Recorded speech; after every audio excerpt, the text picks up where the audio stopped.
What is crack-a-lackin' Hardwood Knocks listeners? I am Dampa Valley coming at you with some mail time. We have another mailbag. It's going to be the first of two mailbags this week. I might start doing two mailbags per week. I always want to shoehorn all the questions into one episode, but multiple episodes is probably better this time of year. And also, I get such good questions from Discord, our Discord members that have me searching for answers or thinking about this for hours and prepping. That they deserve their own mailbag. So that's what this is. We have a ton of fun, interesting questions on this one.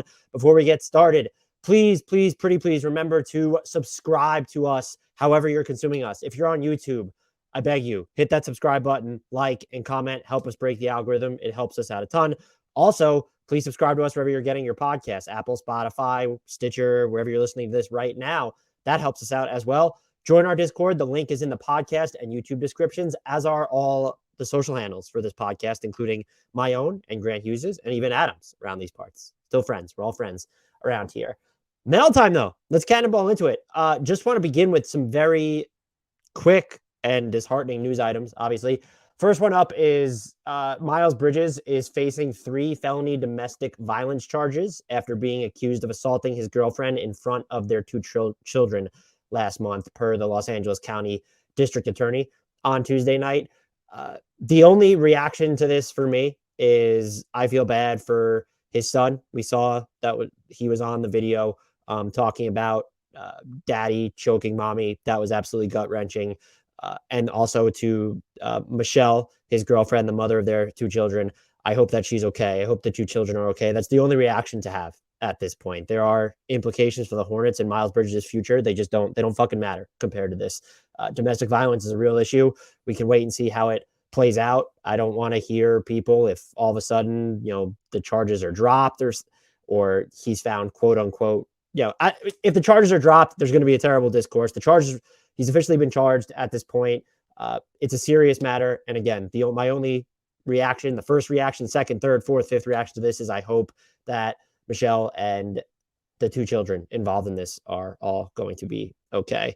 JaMychal Green agreed to a buyout with the Thunder. Not surprising, just given that there was a roster crunch for them. They had like 80 players under contract and still might have 79, and they need to clear that up. You can carry 20 in the offseason, but you need to winnow that down in time for the regular season.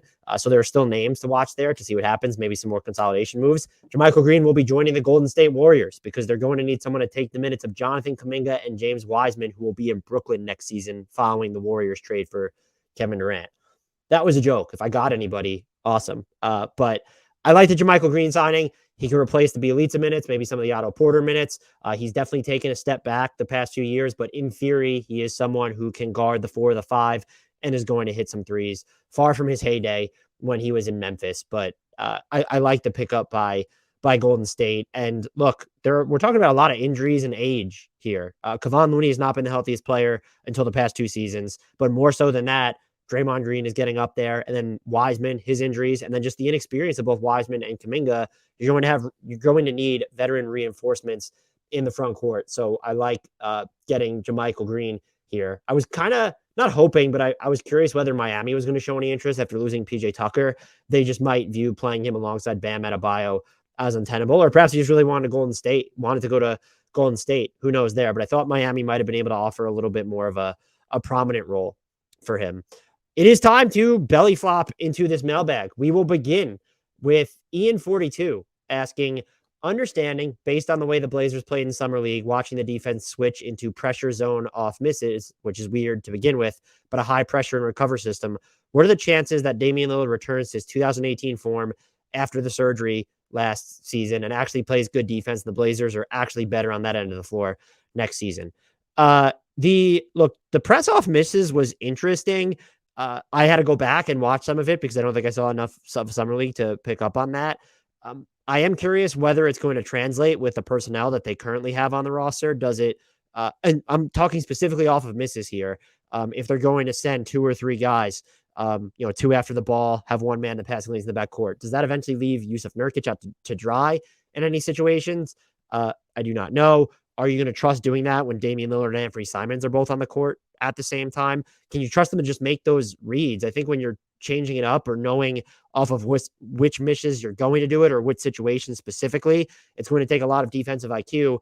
Do they have that in, the Damian Lillard, Anthony Simons backcourt, which would theoretically play a fairly substantial part in executing that? I do not know. Overall, though, I like the defensive talent on this roster. And I did go back and look.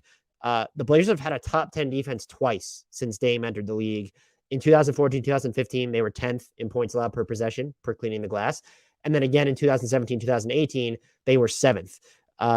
During the 2014-2015 season, that was the year they had Nick Batum, Wes Matthews. I believe that was the season he tore his ACL towards the end. They also had Robin Lopez there. 2017-2018, they had rangy defenders like Harkless, Aminu, Turner, Pat Connaughton was on that team as well. I don't want to say this year's team is sort of a facsimile of that 2017-2018 team because it's not, but they have some similarly valuable, versatile, can defend in pressure situations players on the perimeter. Josh Hart, Jeremy Grant, Gary Payton II, a fantastic pickup. Let's not forget about the flyer they've taken on Justice Winslow. Can Nas Little stay healthy? He'll be huge for them there. And then if anyone didn't watch Keon Johnson towards the end of last season, they should go back and do that a little bit. Physical tools that are just off the charts. This is a team that I feel like could maybe force a lot more turnovers than meets the eye. And not just because if they're going to run a defense that is prided upon this aggressive pressure, I think they have the talent on the perimeter in certain lineups to make that work or to just be really good. Do they have enough to cover up for Dame Lillard and Anthony Simons? I don't know how much better we can expect Dame to defend at this point in his career. To rewind the clock, I guess Ian saying that 2017-2018 was Dame's best defensive season. I don't really know that offhand. But I see a path. First of all, there's almost nowhere to go but up for the Blazers this season. But when you're looking at the half court specifically, Nurkic is more than capable of holding his own there. And so if you're going to surround him and Dame in general, and you're going to stagger Anthony Simons to some degree, and you have these options like Josh Hart, Jeremy Grant, Gary Payton II, Justice Winslow, even Nas Little and Keon Johnson to lesser extents there. I definitely think that you're going to be able to help your defense a ton. I think some questions, though, need to be asked here. And one is, when Shaedon Sharpe is healthy, how many minutes is he getting? Because a rookie on defense, you're probably going to have to deal with a lot of learning mistakes, a steep learning curve there. And then the secondary big man rotation, just the big man rotation in general, you don't look at it and say, oh, this is a great setup of defensive bigs. I think Drew Eubanks is underrated. And I didn't like the Spurs got rid of him. I thought the Raptors should have kept him when they acquired him I think it was the Spurs that they got him from the time, whatever. But I like Drew Eubanks. Trenton Watford's had some good moments, and he played a ton of center last year. And then you have Nurkic.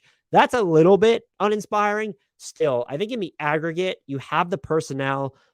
I don't know you can have a top 10 defense, but I think the Blazers can get to league average or better. So yes, I do expect them to be a lot better on the defensive end this season. If I had to guess, are they going to be better or worse than, let's say, 15th in defensive efficiency? I know it's a cop out. That's a really tough line for me to take. I might just lean worse because of the talent that's in the Western Conference, but I think they'll be closer to league average, if not better so than not. Azriel PC _PC asks, what are the odds that the Pacers now become a third team in the Lakers Brooklyn deal to get Russ out of LA and Irving to LA? I listened to your previous pod, and I'm still interested in knowing what the framework for Lakers, Nets, Pacers 3-team deal would be for this mailbag. So it feels like, unless Brooklyn warms up to sort of a full-on rebuild as part of any Kyrie Irving and Kevin Durant trade, and these are all linked, I don't think they'll move Kyrie Irving unless they move Kevin Durant. And so in this scenario, Kevin Durant is leaving. Are you still prioritizing remaining competitive now because you've mortgaged so much of your future to Houston as part of that James Harden deal? If you have, you're going to want third and fourth teams to help make any trade with the Lakers work. And you're sort of shoehorned into a deal with the Lakers right now because they seem like they're the only team interested in Kyrie. I mentioned on the last podcast, maybe we could see Dallas sneak in there. But so you're operating under that circumstance. If you don't care about that and you're just interested in getting picks, then if I'm Brooklyn, you take on Russ Westbrook, get 27 and 29 first from the Lakers, assuming they're offering it, which they should be, and you waive Russ or buy him out and just go from there. Indy is intriguing because the Nets really want to remain competitive, it seems. And Indy and the Spurs have a ton of cap space. And I think you could throw the Jazz in as a team just because they are going towards that full tilt rebuild. They would be willing to acquire the 1 year of Russ if it meant getting draft equity. So looking at what are the odds, let's say Kyrie's going to the Lakers. What are the odds that Russ ends up with the Pacers as part of a 3-team deal involving the Nets and the Lakers as well? I might peg it at better than 25% at this juncture. And if we're guaranteeing it's going to be a 3-team deal, there are really only 3 teams where I feel like it could probably work. And I don't know if it'd be too difficult to fold Utah into this as part of like a separate, like is the Donovan Mitchell trade a part of that as well? I think Indy, if we're just saying that Russ is going to a 3rd team in this deal, and I've essentially just narrowed it down to the Spurs, the Pacers, or the Jazz, I'd give Indy the largest share, percentage share of that likelihood. Like it's not split evenly, 33%, 33.3, 33.3, 33.3. Let's say if we're operating under that assumption, I'd say 45 to 50% chance. If again, that's the scenario, if not better, I'm going to move it up 55 to 60% chance that it would be the Pacers that go that route. Maybe I'm sort of underselling how conservative the Pacers typically are, but hey, they're living on the wild side. They gave out an offer sheet to DeAndre Ayton, even though it wasn't a very inventive one. It was designed to get matched, essentially. I think they're just they are in that rebuild. And some people in our YouTube comments wanted them to keep Russ. I think he would drive Rick Carlisle mad. And I don't want to see him just take touches away from Benedict Mathurin, Tyrese Halliburton, Chris Duarte at this point. Now, the structure of a 3-team deal, what makes the Pacers so interesting, they have over $30 million in cap space, or can maintain more than $30 million in cap space. So they can effectively, I've seen all the scenarios where it's, Miles Turner and Buddy Hield are going out. I guess if you're getting both the Lakers picks in 27 and 29, sure. If you're only getting one, my question would be, why are you giving up both of those players? Unless you really view Buddy Hield as this net negative when he has 2 years and more than $40 million left on his deal. I don't think he's that supremely of a net negative. And so the framework I came up with is the Lakers would get Kyrie, the Nets would get Buddy Hield and a 2029 Lakers first. Indy would get Russ and the 2027 Lakers first. Now, Brooklyn and Indy can swap first there. I think Brooklyn should get the first that is deemed more favorable. I'm just zooming as far out as possible and thinking 2029 would be more favorable. If 2029 is going to be protected, if you just think that the Lakers are more likely to bottom out earlier on and then pick up the pieces really quickly, then have 2027 go to Brooklyn. But I'd have Brooklyn and Indy each getting a 1st-round pick. I think if you want to fold Miles Turner into this deal because you're worried about carrying more money on your books and you kind of want to go, it wouldn't be dollar for dollar, but you would only be taking on an extra like $7 million with Russell Westbrook if you traded both Turner and Buddy Hield. I get it. If you want to go that route and you're Indy, are you getting both 1st-round picks here? You could like almost there's a scenario in which the Lakers straight up could end up with Kyrie Irving and Miles Turner because they would be able to send out a Talen Horton-Tucker in this deal so they can take back that much money. I just don't, unless you're getting both Lakers picks, which I would think it would be borderline impossible to do here. Because what are the Nets getting for Kyrie Irving? So it's not borderline impossible. I just don't think they would give up. They would punt on all the Lakers picks just so they don't have to take on the 1 year of Russ. I don't really buy into that. So that was my framework there. And then I know all of a sudden the Nets have Buddy Hield and Joe Harris and Seth Curry. Look, and plus let's not forget Patty Mills. If you just have Ben Simmons and a shit ton of shooting, there are worse ways to go about your business. Again, that's only if you don't want to take on Russ. I would say take the picks that the Lakers are giving and be willing to take back Russ. Now, you could work it so, are the Pacers keeping Turner and keeping Hield and then sending Turner to Brooklyn? I think Turner has more value than Hield still, even going into the final year of his contract. And the Nets, they just paid Nick Claxton. Granted, he's very cheap.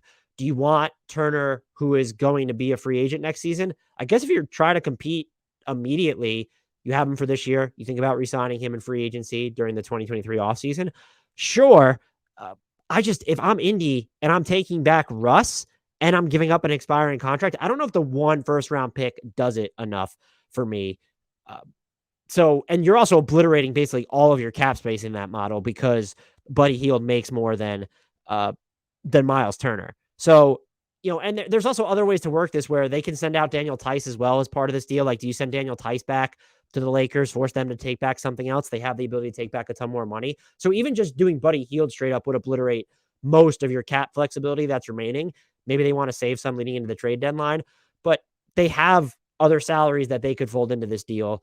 I think they probably value TJ McConnell, even coming back from injury. I don't love that contract right now, but it is only 2 fully guaranteed years and then basically a half guarantee on that third year. But you could put him or Tice into this deal. You could put both of them into this deal very easily, actually, sending them to Brooklyn or sending them to LA.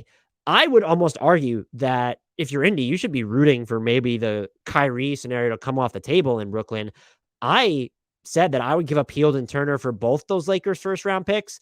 I'd maybe be like a little bit leery of doing it. And hey, look, maybe the Lakers just don't even want Hield because they want all expiring contracts coming off their books. I think that'd be fucking stupid. But if they're willing to, you get to keep Hield still, again, if you don't view him as an asset, I understand why you wouldn't want to just give up Turner and then a McConnell or a Tice. So, and I really don't know what McConnell's value is. He's a really pesky defender in your face and can be an okay game manager. Fairly dangerous sometimes when he gets close enough to the basket, but just doesn't help you stretch the floor. Don't like him playing off the ball alongside other ball handlers. So a lot of moving parts there, but I went through the setup of what I think a good three-team framework would be. If I'm the Pacers, I'm trying to broker something straight up. And I would see if I could get both those Lakers first for Buddy Hield and Miles Turner. Darkwing Duck asks, who's handling aging in the NBA less gracefully, Russell Westbrook or Allen Iverson? My God.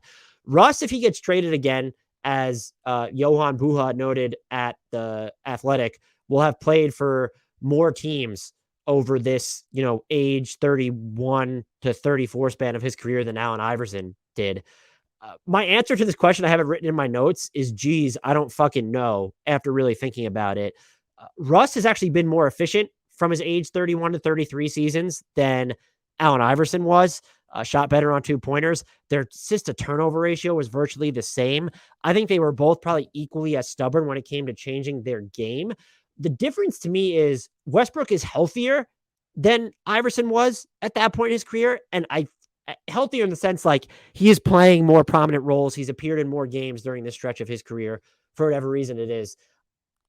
I think that emboldens him to think I think that he thinks, how about that for phrasing?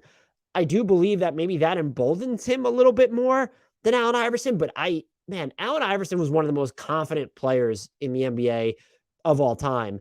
And if anything, I'm just going to answer with Westbrook tentatively because we're living in the age of social media, and Iverson definitely didn't have that when you're talking about, him in Detroit and him in Memphis, even him in Denver.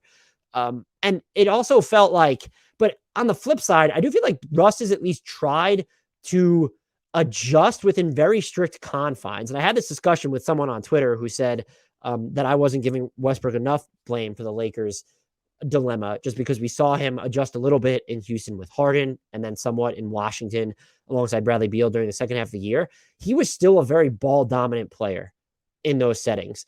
And we never saw him revert into an off-ball player, be willing to play top-tier defense or even smart defense if his offensive role was dwindling. And I don't even think we could say he didn't do that because we've never actually seen an attempt at that. We've never seen a team be able to get Russ moving off the ball and use him as a screener a bunch. ESPN put up a stat that Russ was very inefficient when he was coming off, when he was being used as the screener last year, but he only set 57 ball screens. That was also per second spectrum.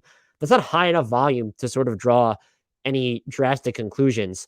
So maybe there's been more of an effort there, and recency bias is probably kicking in. Like I was young enough to where I probably didn't understand what was happening in real time with Allen Iverson back then.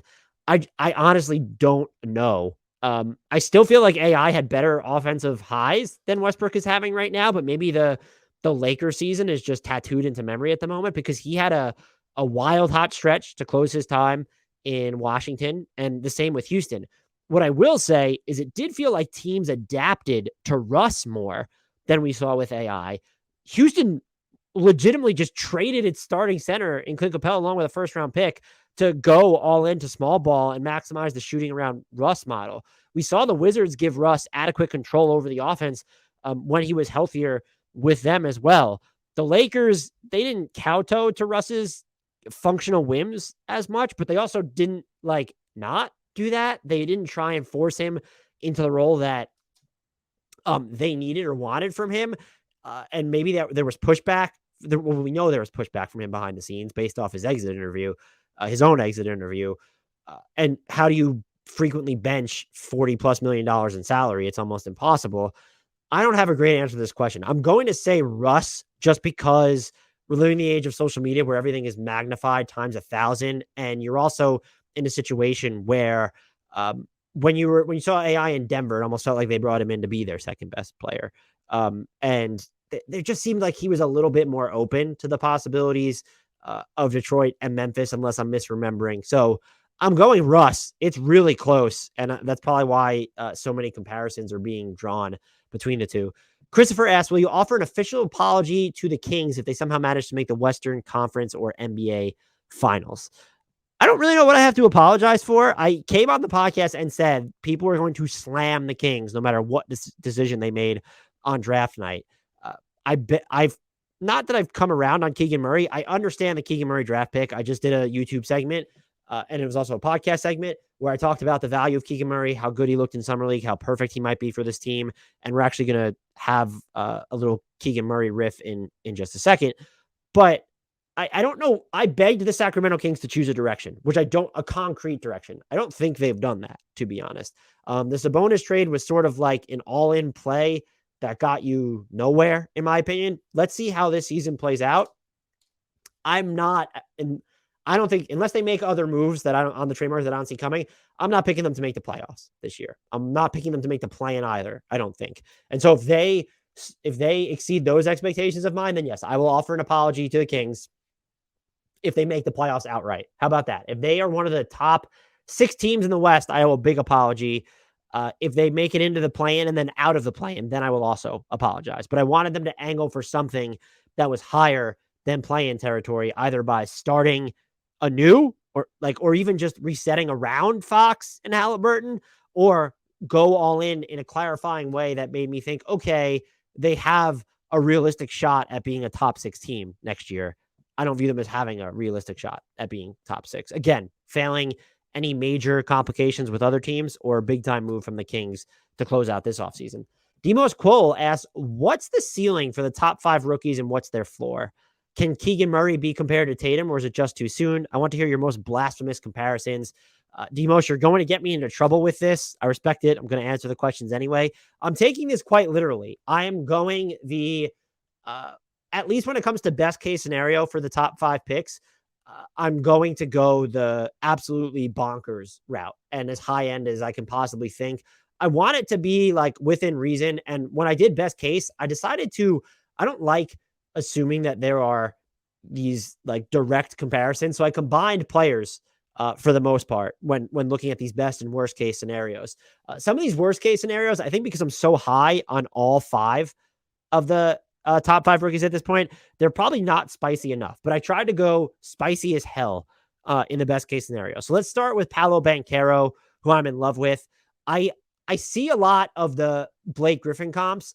I see Pistons Blake Griffin, though, where he wasn't playing above the rim as much, and he had a lot more of an off-the-dribble game, facilitation game. So Paolo Banchero, prime Pistons Blake Griffin, which I guess existed for a year and a half, and then Aaron Gordon on defense. I thought was a fair comparison. There were some moments one-on-one, even switching in Summer League, where I didn't understand why people were so concerned with him guarding at this level. We'll see how it pans out. My worst case scenario for him was actually a lot of people's present NBA comps for him. I think the worst case is just Julius Randle, where he's all over the place, up and down, inefficient jumper, still kind of a useful player, but he can't really be used as a complementary player that much, or he fancies himself more than that. That's my worst case for Paolo, which I think speaks to how high I am on Paolo. Chet Holmgren, my best is, these are in my notes. What if Nick Batum, Andre Karolinko, and Marcus Camby were the same player? Which is what? I mean, you have a little bit of off the dribble juice, baked into that. It's not necessarily explosive, but there is quickness there with Andrei Karolinko. There's the methodical, solid passing with Karolinko and Batum. The defense, the rebounding, the shot blocking of a Marcus Camby, the floor running of a Marcus Camby. I didn't want to gravitate. I tried to steer clear of ones that I've seen too often or that I thought were borderline cliches. So I'm not going to go with like the Kevin Durant meets Giannis Antetokounmpo. Maybe there needs to be like a little bit of the Karl-Anthony Towns sprinkled into this 3-player combo, but a Nick Batum, Andrei Karolinko, Marcus Camby hybrid, which some people might take as an insult because none of those players are superstars, but together, you're talking about 3 players who at their peaks were kind of at that level. They're going to be megastars for sure. Someone on Reddit, by the way, I saw said Gen Z Ralph Sampson, and I laughed and can't get it out of my head. Worst case, I think it's fair when people say Bol Bol is what they see. I think it's more like Tayshaun Prince. And I know he was a great defender. I think that Holmgren, even if it proves that he's not strong enough or he can get thrown around, will still be a good wing defender or disruptor, and that you can count on him to make simple plays on offense, whether it's in open space, just passing out, or stroking threes off the catch. Maybe Tayshaun Prince is like, I'm not trying to insult Tayshaun Prince, is my point. Let's say Tayshaun Prince on offense, then, for worst case scenario. Bol Bol would be straight out his worst case scenario. Jabari Smith Jr., who I am all in on his defense now, that I think is just far outstripped his offensive potential. And I don't think that was made enough of leading into the draft based off what I read and watched. But my best case for him is Chris Middleton and Kevin Garnett merge DNA makeups. That is what I have written down. There's like that positionlessness of what that player would be in Chris Middleton and KG on defense that I really respect. But you also have where Middleton's not too disruptive or anarchic on defense. KG brings that controlled chaos and that disruption. And then I can just see it on offense where, are you going to have him in the post like a KG working from the high post, working from the elbows, spotting up off the catch, running some high screen and pops? I could see that with him, but I could also see him doing like real efficient off the dribble jump shooting like a Chris Middleton, living in the mid range, doing some like really tough wingy fadeaways. And then of course, still hitting enough of his threes, running these secondary pick and rolls. He's definitely bigger than Middleton, which is why the KG comp rings so true. I just think his offensive game could technically be more expansive. I'm not saying as dominant, but it could be more expansive as KG's, where he started out as like having like as a wing, but without wing responsibilities because he played so much of the 3 early on in his career. I can see Jabari Smith being in one of the big men spots, but he has these wing responsibilities. My worst case is just Noah Vonleh, because I could kind of see him being like someone who just never leaves a dent on the game. If his shot selection doesn't improve, if his shot creation or shot making off of those creative situations doesn't get a lot better, and then also maybe he's just a flop on defense, or he's only intermittently good, and it proves that maybe the NBA game is too fast, like to process for him on defense.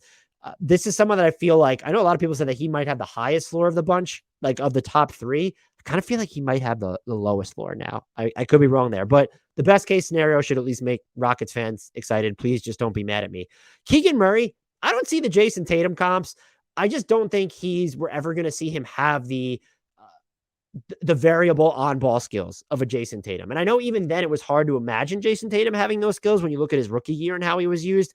I just don't see the same from Keegan Murray. I look at him more as this like really high-end shot relocator who's going to knock down looks, and maybe there's some self-creation there, but it's very basic, sometimes forceful, or maybe it's just a matter of him shooting and rising over the top of players. So my best case for him is Harrison Barnes on defense, and then like a Danilo Gallinari on offense. I thought about going Michael Porter Jr. I saw a lot of people compare him to that. I just don't know. I get it because like Michael Porter Jr. wasn't this detonative player, even pre-back injuries, but he doesn't even have the same size as MPJ to rise up and fire over people. I could see definitely like the relocation and the cutting. I could see that translating, but Gallo, there's more of like this girthy self-creation too, where it can almost happen in slow motion. It's a little bit physical. It doesn't always look pretty, but it works and it gets you to the free throw line. So Gallo on offense, Harrison Barnes on defense, maybe a little bit when we're looking at shot relocation, Michael Porter Jr. on offense.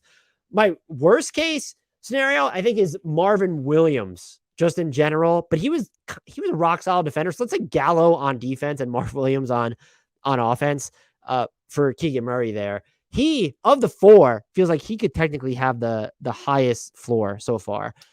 Jaden Ivey, best case is I have this written down and it feels kind of cheap, but after watching what little we saw of him in Summer League, I get the comps that I saw. So I have year 3 Ja Morant fucks with 2017, 2018 Victor Oladipo. I think there's definitely concern about, could he be as good of a passer as Morant? I think the decision making after he leaves his feet is there.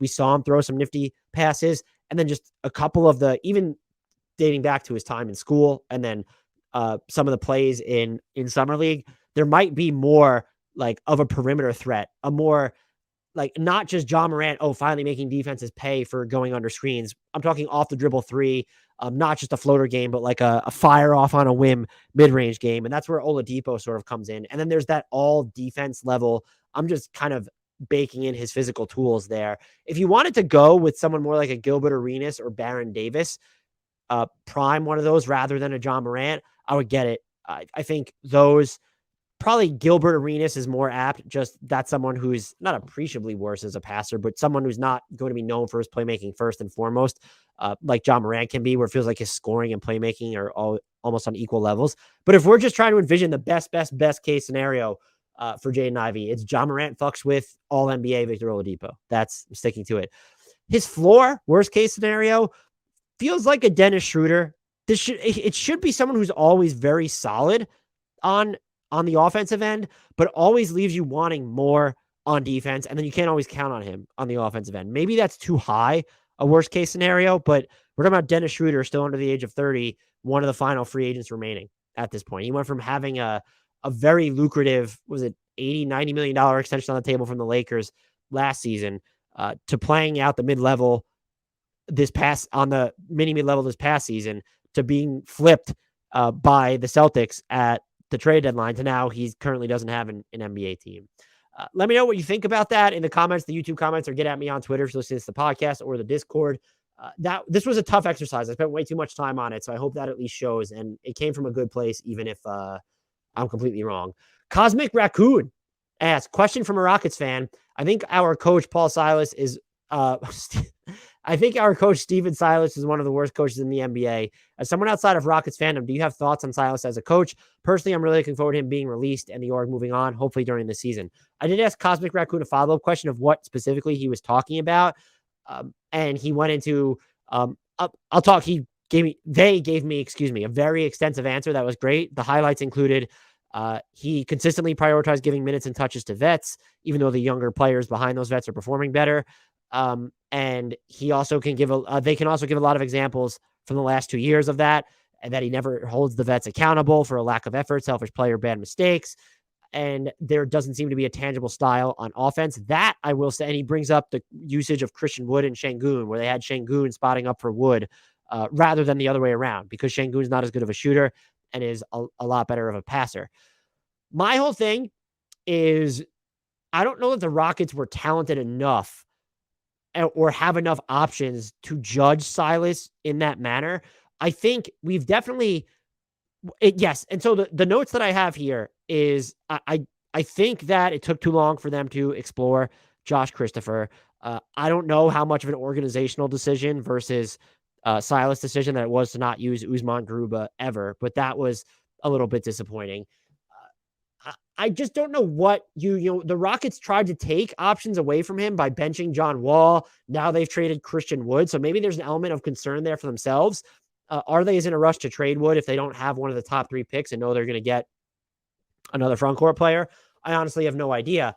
I think he deserves more of a grace period this season. And I want to see, do they have an offensive identity? I appreciate that they continue to focus on getting to the rim and 3-point frequency. You have to question how much of that is the front office edict from Raphael Stone and others who were under Daryl Morey. This is a team that I know Şengün can slow things down, but you have Jalen Green, you have Kevin Porter Jr., even Josh Christopher, having Jason Tate, having Kenyon Martin Jr. Let's see them run. They didn't push the ball enough last season off of misses. I looked this up and was just surprised that even though I thought they didn't get out in transition enough, they were dead last in transition frequency. That doesn't always translate to efficient offense, but it is a way to sort of paper over a lack of not offensive talent, but offensive direction in the form of a floor general. And without John Wall last season, there was just never a floor general. You had KPJ masquerading in that role. You did have Josh Christopher. They really milked Jalen Green the second half of the season. That was great. They probably leaned too much on Dennis Schroeder once he came over from the trade deadline. That's fair. Did they move Daniel Tice at the trade deadline? Not just because that contract was weird in the first place, but to take him away from Stephen Silas. His playing time had decreased, though, to that point. My point here is I need to see the Rockets have a coherent season first before I judge Stephen Silas. And I think now they have enough options and just infrastructure on paper to where, okay, we can judge him. Is he the right guy for the rebuild? Are you giving him a half season, a full season, whatever? Are we going to see him still cater to vets? Like, how many minutes is Eric Gordon getting if he's still on the team next season? Does he all of a sudden fall in love with David Nwaba?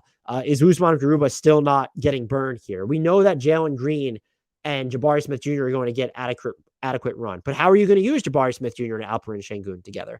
That's something we need to watch. You're still, at this point, you're going to want Jabari Smith being the one that plays off of Şengün. That's still going to be that should be the clear mandate there, or the clear concept. Is that going to work? I also want to know, look, Tari Eason, is he going to get playing time? And more to the point, I'm not a believer in KPJ. I think he can be a really good, valuable NBA player. I don't view him as someone who can have the ball in his hands and is tasked with setting up the rest of his teammates and running the offense. I saw it towards the end a little bit of 2021. I didn't see it a ton last year. And I'm looking at, you look at the roster now, and even just by virtue of having Ty Washington, like, I want to see him get a chance to really run this team. So that's going to matter. And so how much does he use him? And does he give him a chance to captain the offense along with Jalen Green? Even Jabari Smith Jr., are you putting him in lineups where he's going to be forced to create? I want to see a lot of experimentation with the kids, more creative lineups for sure than we saw last season. Like, the Rockets fans are going to know more. Cosmic Raccoon specifically is going to know more about the nuts and bolts of their night-to-night rotation than I ever could when I'm catching games of the Rockets at a time. But I think it's fair to say that you're disappointed in the lack of discernible identity for this team, especially on the offensive end. That being said, it was a combination these past two seasons, not only going off the rails, but of exploration that didn't really have, I think, enough viable options to explore, is my point. And there are mistakes, and the Wood Şengün one specifically is great. But now I think they have enough of the youngsters in here to where, even if you don't view Ty Washington as the solution as a potential floor general, like, are we at least getting weird with the lineups at this point? Or is this, no, he's still in love with, and look, who's going to remain on the books for the Rockets leading in the season? I don't know. But are we going to see, too much of Trey Burke all of a sudden? Or, like I said, David Nwaba. Does Boban get minutes if he's still on the roster? I don't want to see that, personally. And I actually think Sterling Brown could still be really good in this league. I want to see, go point guardless at this point. Give me Jabari Smith Jr. with Jae'Sean Tate, Jalen Green, KJ Martin, and then someone else who's not a big. Like, let's get weird. I do think, though, to some extent, when you have a veteran like Eric Gordon, you're almost obligated to try and play him so you can continue to prop up his trade value. But you are in a situation where, as the front office, if you think this is the way Silas is going to coach, you're not going to get rid of him. You kind of have to do what the Knicks just did with Tibbs, and they got rid of Taj Gibson. And can you get rid of Eric Gordon now, move him so that Silas doesn't have the option of playing him, and it's more trial by fire for some of the youngsters. But I do think this is a season where it's fair to pass more wholesale judgments on the Rockets' direction overall, which I deem pretty promising when you look at their personnel, and then Stephen Silas specifically. That was a great question, and something now that I hadn't considered, but I'm going to be paying attention to even more during the regular season. So thank you, Cosmic Raccoon. JT Alexander. I really found Adam Silver speaking about G League players versus draft guys on one of the recent pods interesting. Oh, Adam S. I really found Adam Spinella speaking about G League players versus draft guys on one of his recent pods interesting. Are there any guys currently in the G League you can see playing a role for someone in the NBA, a la Gary Payton II? So I tried to steer clear of the names that have been regurgitated to this point, and I came up with three. One of them actually might be considered an obvious one. He won G League Rookie of the Year. Mac McClung, smaller, but he's got shifty footwork, handle, nice touch, played for the Dubs in Summer League, hit some pretty nice, like, I don't want to call them circus shots, but they were just buttery, difficult shots. Would any team give him a shot? He's not expected to make the Dubs roster. I think the Pacers could be fun. Just I feel like they need another. It doesn't have to be a smaller ball handler, but like someone who profiles maybe as a lead guard type, even if it's a super reserve, and you want that guard to score more than TJ McConnell.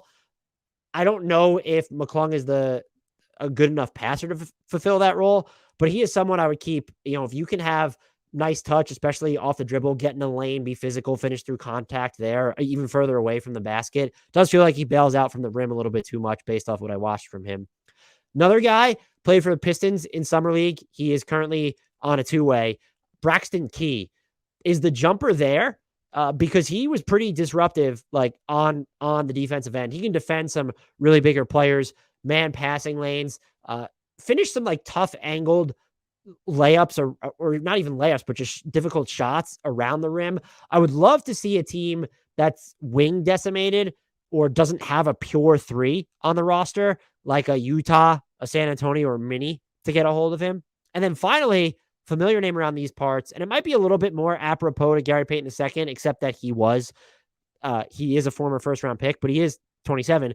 Justin Jackson played last year with the Texas Legends. He was with the Boston Celtics in Summer League.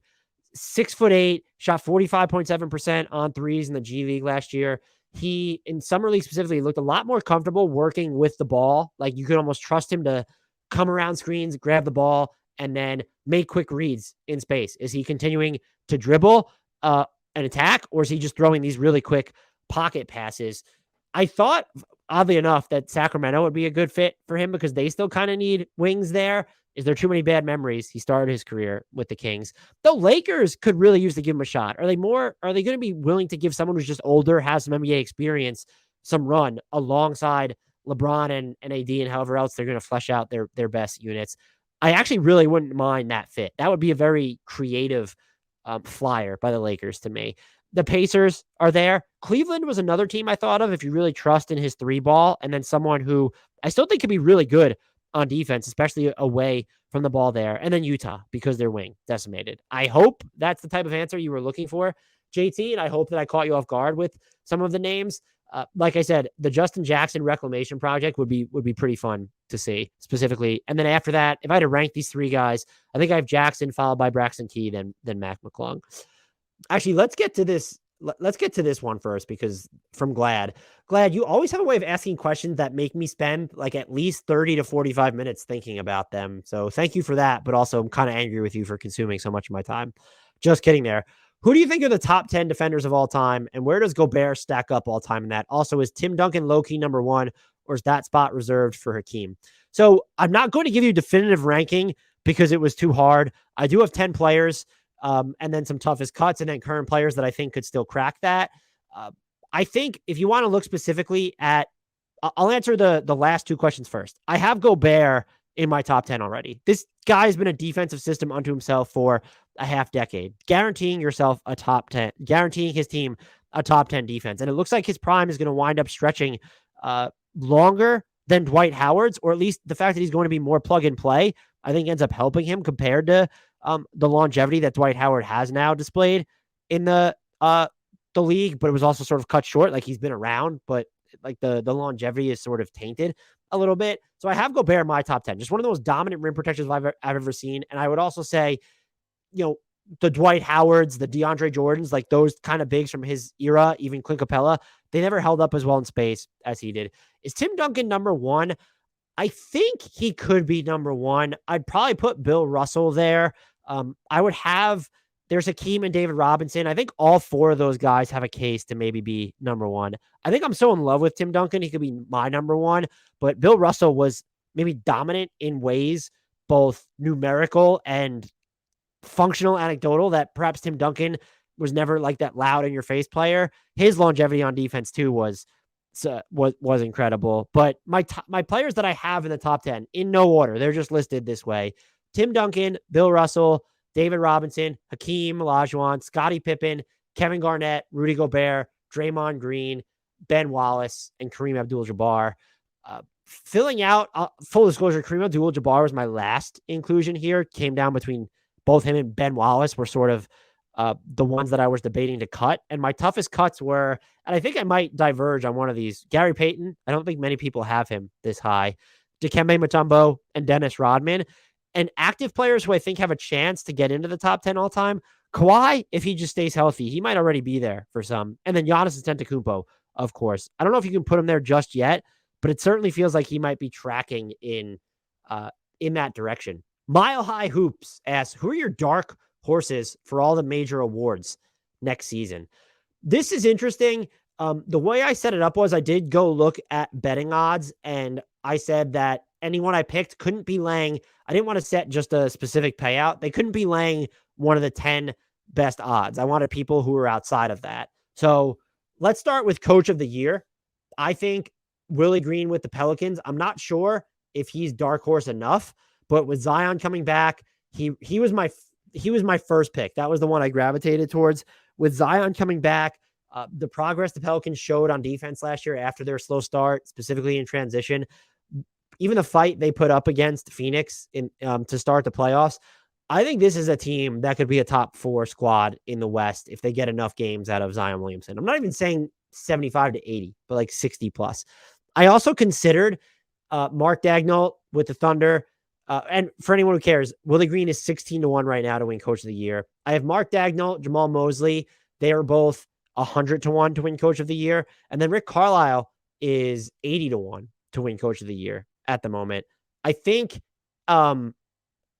the most interesting coach there is probably Rick Carlisle. Just he might have, I don't know, Daigneault with Oklahoma City. They can catch people off guard. And even Mosley, like now you have Paolo Banchero, Wendell Carter Jr., Jalen Suggs, Franz Wagner. There's like a real base for a team at that point. I don't want to have to pick between those three. Those are the 4 I immediately thought of. If Willie Green is too high end, he would be my pick.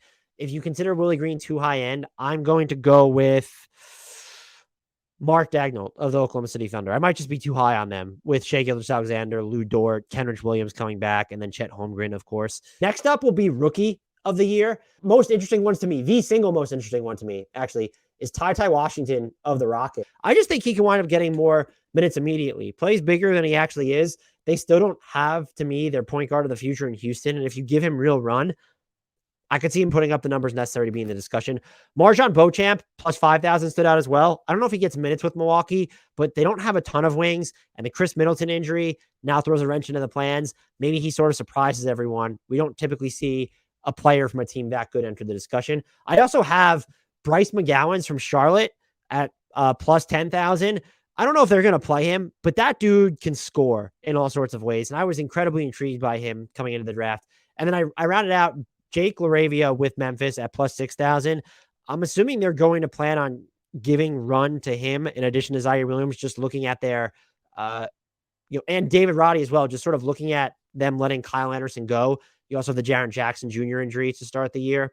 Those are the names that popped up to me. I wouldn't make any of them my first pick. Ty Washington, though, would be the player from that group I'd single out most. Dark horse to win 6th man of the year. I have Bones Highland with the Denver Nuggets, who just so we're clear, was not one of the top 10 odds layers. He's at plus 3,000. I get that he might be too high end for some since the Nuggets are going to be good, and he just had a standout rookie campaign. But you have Jamal Murray, Michael Porter Jr. coming back. How much are they actually going to trust him? I'd argue a whole bunch after trading Monte Morris. There's also going to be times where maybe Michael Porter Jr. is injured or Jamal Murray has to miss some time too. And so you have to entrust him with a ton of offensive responsibilities. So I like him as a dark horse pick to win 6th man of the year. You also go back and like only 3 times over the past decade and a half as a 6th man of the year averaged under 15 points a game. He's someone that I feel like could come in, maybe only play, 20 minutes or something and pump in that many needed to win the award. And your voters, do gravitate towards the volume scores in those situations. I also have in this discussion, Precious Achiuwa with Toronto did a great job on defense last year, showed a hint of a 3-point shot and being able to do some things around the rim. He's plus 5,000. Another Denver Nugget, Bruce Brown, plus 8,000. If he comes in and really changes their defense and continues to hit the 3 ball and maybe works sweet magic in the 2-man game with Nikola Jokic, I could see him getting some love.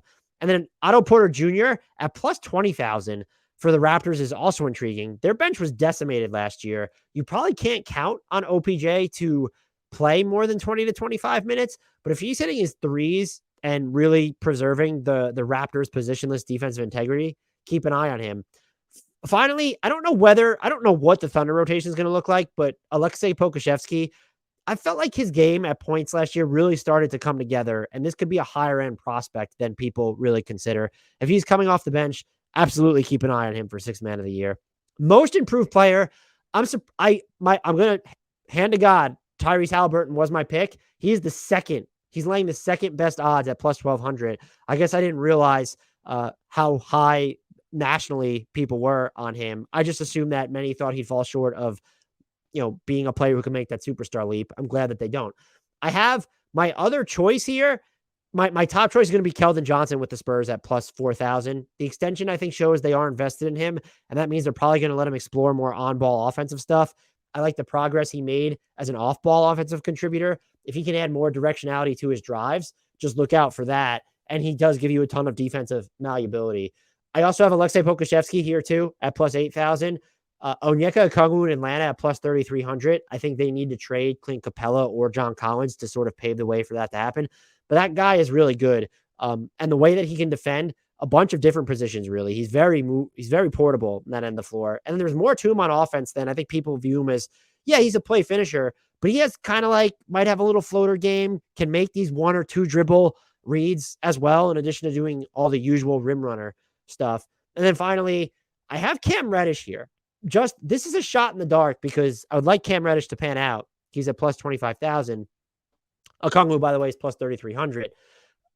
But the Knicks, I don't know how much depth they're going to end up trading for Donovan Mitchell, but there might just be more minutes for him if the Knicks trade Grimes, especially if they trade RJ Barrett. I don't know if he'll ever get the on-ball opportunities to maybe juice his odds in this discussion or juice his candidacy in this discussion, but just the uncertainty surrounding the Knicks and how his role could either grow within New York, or maybe if he's traded to Utah, who desperately need wings, and then they give him a crap ton of reps on the ball. I just have him circled here. Defensive player of the year. My top choice, and my top choice actually wasn't listed. He is off, was Aaron Gordon. Just, you have KCP, Bruce Brown in Denver now. He's going to be in a more fitting role for himself. I could see him being viewed as the primary anchor of that Nuggets defense, even though he's not defending at the point of attack as much. And if they end up having a really good defense, I would just watch him. I settled on Herb Jones since we're warming up to these stymieing perimeter defenders. He's at plus 6,000.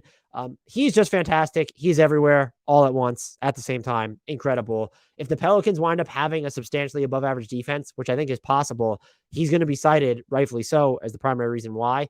And then also just OG Anunoby. Felt like he took a step back as a team defender with Toronto last year, can still do some dirty things on the ball. And I think when he's going to be healthier and have just more succession to his game, where it's not a stop and start as the past season was for him with his availability, that goes a long way too. So he's at plus 8,000. Herb Jones at plus 6,000. And then Aaron Gordon's off right now. Maybe he has odds somewhere else, but go looking for them and tell me what they are. Finally, most valuable player, my pick. Anyone who's watching on YouTube can tell by the thumbnail. Pascal Siakam is at plus 10,000. I'm actually surprised the odds weren't longer.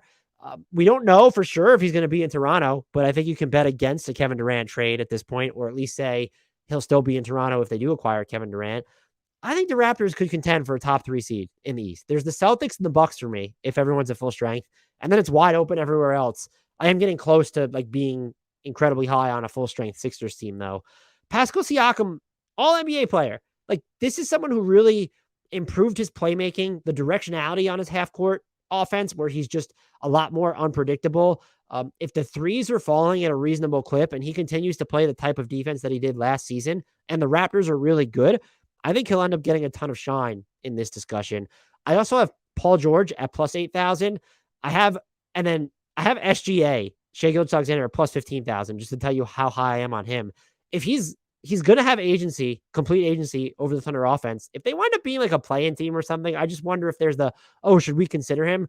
And in a similar vein, this is just to show you how high I am on Cade Cunningham, plus 30,000. I don't think the Pistons or the Thunder are ultimately good enough for them to be in real consideration with the way that MVP votes work out.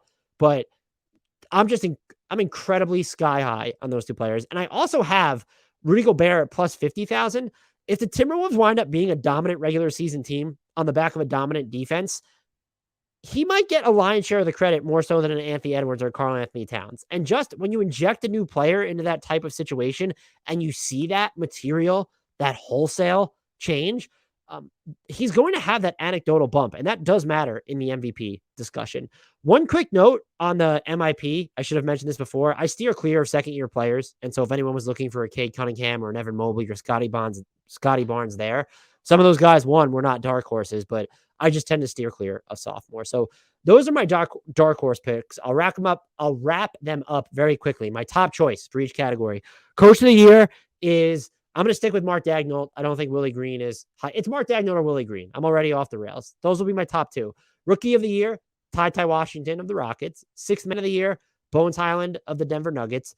Most improved player, Keldon Johnson, San Antonio Spurs. Defensive player of the year, I settled on Herb Jones of the Pelicans. And then MVP, Pascal Siakam of the Raptors. Last question comes from Mountain Dew 720.